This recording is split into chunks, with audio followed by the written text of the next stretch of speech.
Olá, meus queridos, estamos aqui de volta para mais uma aula de física aí começando. O professor Magno aqui na tela com vocês. Esse daqui é o meu símbolo, ó.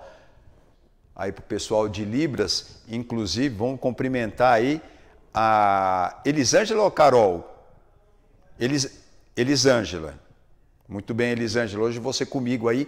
Hoje vai ter uma física aqui de alta performance, hein? Tem até uns cálculos e tal. Gosta, Elisângela? Bom, o título da aula, Elisângela já vai ajudar a gente, caminhar, correr. Ah lá, caminhar, correr. E eu gosto sempre de lembrar aí o pessoal da presença, do pessoal de Libra, por quê? Você que está nos assistindo aí, aliás, professores, todos aqueles que estão assistindo aí pelo aplicativo, sejam todos bem-vindos, não só os alunos que costumeiramente estão aqui, mas porque às vezes a gente tem aí uma dica bacana, legal, então para fazer a gente entender e ajudar também o pessoal que não tem todas as sensações, não tem todos os sentidos aguçados como a gente, não é verdade? Bom, a aula de hoje ela vem em atendimento aí à habilidade EM13CNT 204, que é o quê? Elaborar explicações, previsões e cálculos a respeito dos movimentos de objetos na Terra, mas também no Sistema Solar e no Universo com base nas análises das interações, sejam elas gravitacionais, sejam elas com ou sem o uso de dispositivos e aplicativos digitais. Hoje tem uma dica aqui para você de um software de simulação e também pode ser utilizado em realidade virtual, entre outros. O objetivo, então, é introduzir aí alguns conceitos de cinemática para vocês que estão chegando agora aí, primeiraço, né? Para a gente pensar aí em umas questões importantes sobre o movimento. Mas antes, tem aqueles lembretes que a gente sempre gosta de passar aí para vocês. Olha só, as recomendações, né? Olha só, caso você não tenha aí a presença de um professor no momento da realização desta aula, a gente recomenda que você compartilhe aí as informações com o seu colega mais próximo de sala ou aí na sua casa mesmo. E também que você elabore uma rotina de acompanhamento das aulas de física, fazendo anotações em seu diário de bordo, que nada mais é do que um caderno que tem uma organização aí, digamos, quase que de um relatório que você pode apresentar para o professor e, inclusive, o professor que está por aí pode usar o diário de bordo para uma maneira também, um instrumento aí de avaliação. Tá bom? E aí, esse diário de bordo, você pode começar assim, escreve o título da aula, a data, a habilidade, depois você segue com alguns termos, por exemplo, referencial, velocidade média, aceleração, o que mais? Móvel, todas essas palavras que porventura não fazem parte do seu vocabulário, o que você pode fazer? Elaborar aí o seu glossário, que nada mais é do que um tipo de um dicionário que você coloca ali de uma forma prática. O que quer dizer isso? Daqui a pouco a gente vai começar, eu vou te dar dicas na realidade. E aí também não vai esquecer de seguir, evidentemente, as orientações que a gente passa aqui e as recomendações, tá bom? Para começo de conversa, olha aí o que pode ir já para o seu diário de bordo com palavras que podem ir para o seu glossário. Para caminhar, já que o título da aula é caminhar, correr, quais conceitos de física devem ser considerados? A gente tem ali, quando temos movimento, não é verdade? Um movimento de caminhar, a gente chama isso daí de marcha, né? Volta aqui um minutinho só para mim, só para eu dar aquela dica, e Elisângela já vai participar com a gente aí. Quando a gente faz aqui, a gente fala em caminhar, a gente procura falar marcha também, né? Porque ela nos suscita vários conceitos que são fundamentais para o movimento. O primeiro deles é esse aqui, ó, que Elisângela, não é? A gente pode fazer assim também, né, Elisângela? De caminhar, né? Que faz o movimento justamente, ó, agora sim, volta lá na animação para você ver o movimento do pé, tá vendo? Ó, a gente levanta o calcanhar e tem evidentemente tem uma razão para isso, né? A gente levanta o calcanhar, pisa no chão e procura fazer um movimento de forma a empurrar o chão para trás. Isso é importante? Tem física aí? Ora, volta aqui para a gente, close para mim. Tem energia muscular, tem energia proveniente então dos alimentos, tem a força muscular que eu tenho que fazer com a musculatura da minha perna, ali da panturrilha, tornozelo, planta do pé, não é verdade? Se tiver alguma coisa ali que não está funcionando bem, vai colocar ali, vai ter um prejuízo da minha marcha, do meu caminhar, não é verdade? Mas tem um conceito fundamental que a gente vai trazer aqui, que talvez você não tenha pensado. E se você está chegando por aí, daqui a pouco eu vou dar uma olhadinha ali também, quem é que está aí com a gente? Coloca ali nos comentários. Ah, eu já tinha pensado nisso, Magno. A gente vai aí tratar de assuntos de física. Tem a força de atrito. Olha o que vai para o glossário. Força de atrito. Volta para a tela, por favor. Para a gente entender direitinho a força de atrito, até coloquei ali um desenho auxiliar. Olha só. Aqui a gente pode até puxar, né? Opa. Não, aqui voltou. Espera aí, que já volta já. Espera aí. Aqui. Não tá voltando. Espera aí. Vamos ver se habilita aqui a caneta. Isso, agora sim, ó. Aqui a gente tem um ponto de contato do pé, né? Que está aqui, ó. Esse ponto de contato, tá dando para ver aí, né? E aí o que acontece?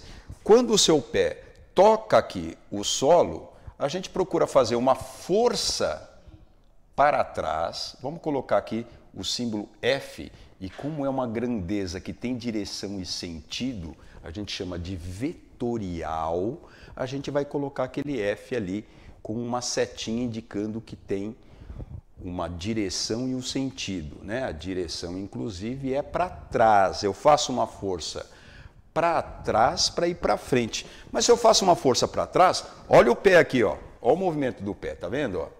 Fazendo uma força para trás, tá vendo? Então, como é que a gente consegue andar para frente? Ora, é porque é necessário e é porque existe, ao mesmo tempo, uma força aqui no sentido contrário, que é a força de atrito,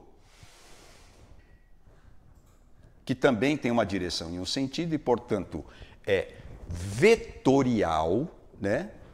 Força de ação, né, dos nossos pés empurrando o chão para trás, força de atrito para frente contra o movimento de deslizamento. O que a gente pode colocar então aí no nosso glossário? Posso colocar aí para pesquisar depois. Vetor e a própria força de atrito. Conceito fundamental para a gente andar. É lógico, evidente aqui, da força que está aqui exercida da musculatura, tem o peso também do corpo, né? Tem vários conceitos aqui envolvidos, mas eu colocaria aí a força de atrito e a energia como os dois fundamentais para a gente entender aí o movimento, o caminhar, correr. Isso é só para começo de conversa. Tem mais coisa por aí? Tem sim, senhor. Vamos dar uma olhadinha então, ó. Primeira coisa é que o conceito de movimento e repouso, ele está ligado a um referencial. Não sei se você já sabia disso, se sabia disso, desculpa, é bom a gente sempre bem lembrar aqui. E já trazendo para você o quê? Ó, vamos levar isso aqui para o glossário? O que é um referencial? Referencial ou ponto de referência, digamos assim. Aí eu posso usar aqui, ó, na minha mesa, eu tenho aqui um suportezinho, já vou inclusive até aproveitar para ver se já chegou alguém aqui. Ah, já tem gente aqui, ó, assistindo a aula e tal, pode colocar os comentários aqui no chat. Bom, eu vou usar esse ponto aqui, ó, que vai ficar fixo, ó, tá vendo essa barrinha aqui, ó? Eu vou usar isso aqui como um referencial, tá bom, ó? E, evidentemente, esse carrinho aqui para estudar o movimento. Legal? Ó, você tem aqui o carrinho e, evidentemente, como você está vendo, que em relação ao referencial que eu escolhi, é esse ponto fixo aqui, de toda essa trajetória que a gente está usando aqui, que é a mesa e a bancada, ó, de acordo com esse ponto aqui referencial, eu vejo que este móvel ou este carrinho, esse brinquedo aqui, ele não se distancia Ou seja, ele não se aproxima nem se afasta do referencial, portanto eu digo que ele está em repouso. Não precisa estar aqui encostado no referencial, ele pode estar um pouquinho mais para cá, ó, da mesma forma. Vamos lá, ó. Agora chegou a Carol aí para conversar com a gente. Olha só, de acordo com o meu referencial agora, o carrinho continua aqui num determinado ponto, mas não distancia e nem se aproxima do meu referencial, portanto ele está em repouso.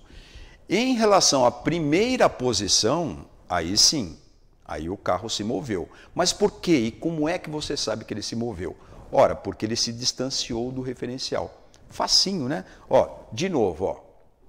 Estou com o meu referencial aqui. Agora ficou bem legal em relação à câmera, ó. Eu estou com o meu referencial aqui, estou com o meu carrinho aqui, certo? Num determinado ponto, ou numa foto, digamos assim, o carro está aqui nessa posição. Num outro determinado momento, eu vejo que o carro está aqui. Já ali passando por cima da Carol. Ali. O que aconteceu, gente? Ué, houve movimento.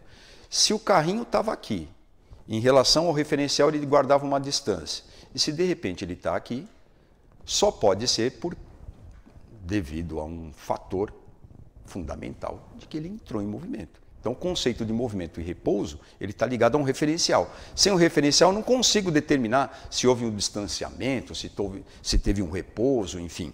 Né? Eu estou vendo aí na câmera, ó, ou no nosso vídeo, que o carrinho está em movimento, porque eu vejo ele passar por diversos referenciais aqui, né, em relação ao a minha mesa aqui, eu tenho essa folha, tem a minha própria figura aqui, tem esses referenciais lá atrás, tem o próprio referencial aqui escolhido, posso escolher vários. E aí eu estudo assim, ó, à medida que eu tenho visualmente um referencial e vejo que o carrinho se afasta, está em movimento. Mesma coisa se ele estiver se aproximando, né? Aí conceitos fundamentais aí de movimento está na tela para você. Para dizermos que algo está em movimento ou em repouso, temos que primeiro apontar para um referencial. O referencial pode ser escolhido por você, pode ser de preferência, a gente deve escolher um referencial fixo, que não tem uma tendência de se mover. Por exemplo, esse primeiro exemplo essa figura que a gente tem à esquerda aí de um pescador que está em cima de um barquinho ali, enfim, né? Acho que é um pescador, né? Aquilo ali. A gente tem dúvida se realmente, se a gente ficar pensando do barquinho, o cachorro e o pescador em relação a toda a figura ali, eu escolhi um referencial, posso escolher um referencial à montanha, né? Agora, se eu escolher a água pode se mover, então não é um bom referencial. Agora, o rapaz, o pescador em relação ao cachorro, eu posso usar um em relação ao outro como referenciais, né? Ali no caso do atleta que está se movendo, eu posso escolher a própria inscrição que tem ali, Rio 2016, ou o próprio risco que tem no chão, que é um referencial, é uma marca, então, que vai determinar o movimento do atleta. Agora, à medida que o atleta se movimenta, o que vai acontecer? À medida que ele se movimenta, ele vai ter uma velocidade, né? Então, vamos começar primeiro, ó, no nosso glossário aí, escrevendo velocidade. O que, afinal de contas, é a velocidade? Ora, a velocidade é uma grandeza, é um conceito ligado à rapidez. Velocidade é a rapidez. E essa rapidez está ligada a um conceito fundamental que é o tempo, né? Quando eu executo alguma tarefa, algum deslocamento, ou alguma coisa, ou alguma informação, num tempo curto, quer dizer que foi rápido. Quando o tempo é maior, o tempo dilatado, demora mais tempo, quer dizer então que eu fui lento, né? Eu tive menos rapidez. Então o conceito de velocidade está ligado à rapidez, galera, né? E como que dá para a gente medir essa rapidez? Com o tempo, mas com o tempo de alguma coisa que você está executando. Vamos pegar o exemplo que tem do atleta aí, volta para nós na tela, por favor, isso. Ó, no atleta aí, ó, vamos pensar no atleta. Ele está ali se deslocando. Vamos supor que esse atleta aí paralímpico está aí no seu caderno, aí no seu material aí de aluno, está lá na página 23, que dá para a gente considerar aí o deslocamento de um atleta. Está na página 23 e 24, a energia em Paralimpíada, né? Aí tem uma distância, por exemplo, percorrida pelo atleta, aí estou na página 24 lá. Ele percorre uma distância de 100 metros em aproximadamente 10 segundos, né? Então a gente tem o seguinte, ó, um atleta está de acordo com o referencial aqui num ponto, vamos supor que a trajetória seja bem retilínea mesmo, aqui é o meu referencial, ó. E eu tenho um atleta se deslocando aqui, ó.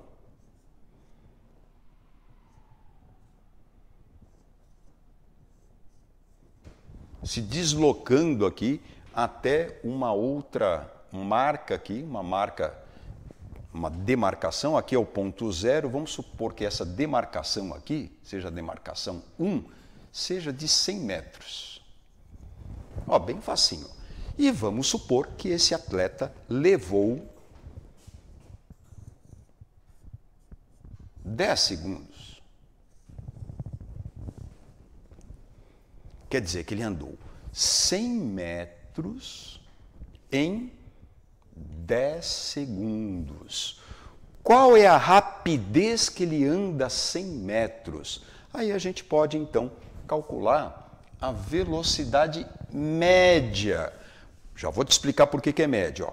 A velocidade média é pegar o quanto ele andou, que é 100 metros, e dividir pelo tempo gasto, que é 10 segundos. Se ele levasse 9, era só dividir por 9. Se ele levasse 8, era só dividir por 8. Né? Bom, aí você tem o seguinte, ó. A velocidade média vai ser, corta aqui 0 com 0, divide 100 por 10, vai dar 10 metros por segundo.